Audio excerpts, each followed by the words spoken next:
اے ایمان والو، نہ تو اللہ اور رسول سے خیانت کرو اور نہ اپنی امانتوں میں خیانت کرو، اور تم ان باتوں کو جانتے ہو، اور جان رکھو کہ تمہارا مال اور اولاد بڑی آزمائش ہے، اور یہ کہ اللہ کے پاس نیکیوں کا بڑا ثواب ہے۔ مومنو، اگر تم اللہ سے ڈرو گے تو وہ تمہارے لیے حق و باطل کا فرق ظاہر کر دے گا اور تمہارے گناہ مٹا دے گا اور تمہیں بخش دے گا، اور اللہ بڑے فضل والا ہے۔ اور اس وقت کو یاد کرو جب کافر لوگ تمہارے بارے میں چال چل رہے تھے کہ تم کو قید کر دیں یا جان سے مار دیں یا وطن سے نکال دیں،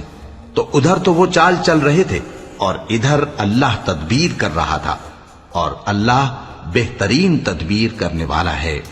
اور جب ان کو ہماری آیتیں پڑھ کر سنائی جاتی ہیں تو کہتے ہیں یہ کلام ہم نے سن لیا ہے، اگر ہم چاہیں تو اسی طرح کا کلام ہم بھی کہہ دیں، اور یہ ہے ہی کیا، صرف اگلے لوگوں کی حکایتیں ہیں۔ اور جب انہوں نے کہا کہ اے اللہ، اگر یہ قرآن تیری طرف سے برحق ہے تو ہم پر آسمان سے پتھر برسا یا کوئی اور تکلیف دینے والا عذاب بھیج دے،